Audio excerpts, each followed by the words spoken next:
morning, Grace family. Good morning. Russ and I are here on behalf of the Stewardship Committee, and we have the great blessing today to introduce two speakers who will share with you why they love Grace Church and are led to support the mission and the work of Grace Church. I would like to ask Mary Ashcroft and Lydia Kuust to come forward at this time. So, rooted in love is our theme during the stewardship drive.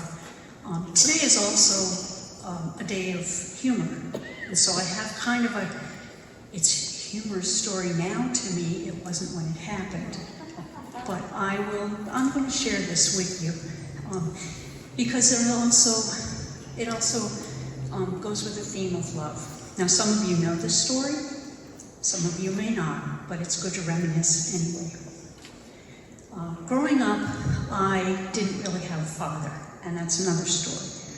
So I went to church by myself. Nobody else in my family did. I sang with the older ladies in the choir, of which I am now one of those. But anyway, I was always close to my father growing up. So years later, I come to Grace Church. That's another story. And while I'm a member of Grace Church, I am about to be married. And I had met my husband on Valentine's Day, love. And so I intended to be married on Valentine's Day. But my father didn't really want this to happen on Valentine's Day. I got ill. I was unable to get married on that day. So Ron and I are sitting with John, trying to figure out, so how are we going to fix this? What are we going to do? And, okay, thank you.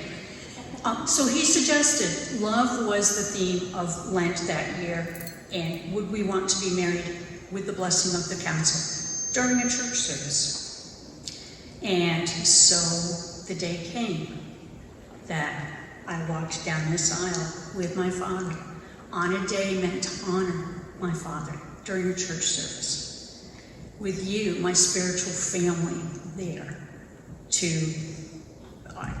celebrate with me and be happy for this event.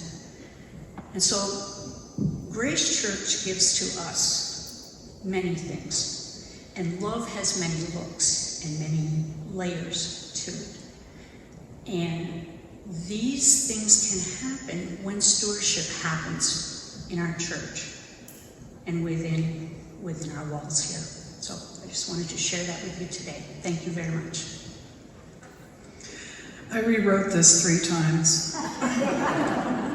So it's only 4 pages now. That's good, right? I came to Grace Church because of the music. It happened like this. I moved over onto this side of the state. I was a Connecticut River gal. And I came here because I was in love and because there was a job for me. So growing up in Bellas Falls, I had read about the huge Messiah concerts that happened every year. And I was determined I was going to be part of that group. So I did. The first Messiah concert I sang was in 1982, and I was hooked. And I liked the music director. Alan Walker knew his music. He knew how to get the best music out of us. And he was oh so gentle when we had a train wreck. And we usually did, sometimes even during the concert itself. So I told my friend and coworker Sue Sharp, who was a member of this church, that there's a choir there and Alan runs the choir, right? So she made introductions, he called me, and I joined the choir. Now, Alan was no fool. He tucked me in between Mary Hollister and Joan Dean, and that's where I sat in the alto section.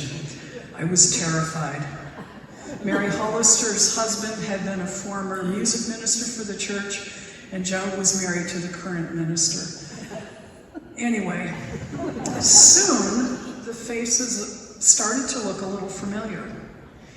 And often they were not only in choir, but because of my connection with my new life over here and my family that we were beginning to adopt. So I came to Grace because of the music, but I was staying now because of the people. So looking around the choir, there was Barb, my daughter's audiologist, and another alto. Barb, thank God, who took my son home, or started taking my son home with her one Sunday morning because I'd forgotten him. And my son was really mad because he was going to go play with Jake and he didn't get to do that. There was Dr. Greg, my kid's dentist, in the bass section. There was Randy, Dr. Randy, our family's eye doctor, and Jody, our funeral director, another alto. It was Jody who explained that mysterious term collation to me when I asked her, what on earth is a collation? And she said, cookies.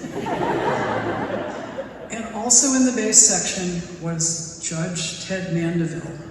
Now, it was bad enough that I was a lawyer and I had to appear in front of Judge Mandeville several times, and he would turn my knees to jelly, and there he was in choir. But it turned out okay, because he was very gracious and kind, and even gave me some good words of advice for this young parent.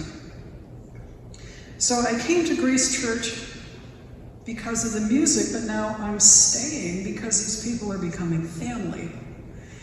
As my kids got older and more involved, there were even more people in Grace that I came to know. Gabby, my co-teacher in Sunday school, what a class we had. She was way better at it than I was. And Bob Curry, who was called upon to baptize my 4-year-old who ran away and ran around the front of the sanctuary until Bob grabbed him and splashed the water on him. And Tracy Weatherhog, who caught my other son in a different way because she had non-stop candy bars for anyone going through confirmation classes. There was David, who taught me how to make huge batches of turkey gravy for harvest dinner. And speaking of turkey, there's Ron and Sarah Pulser, who are regulars now at Thanksgiving at the farm. And then there were a few folks who've left us, and I miss already. Florence, remember Florence, of course, who played the harp, and she became a co-conspirator of mine in local politics. And then there was that Sunday where my son, who was Isaiah again, crawled under 3 pews and grabbed Florence around the ankles. She let out a shriek, and it was right before she had to get up and play the harp. She didn't do very well that day. She forgave us. That's what family does. And then Adele, an alto and bell player who's pointed at very dry observations on people and politics and events always made me laugh. So I came to Grace because of the music, but I come now because my family's here. And I know there's a lot of people here, and I didn't mention you, so feel free to come up after and ask me why I didn't mention you and give me a hard time, because after all, that's what family does.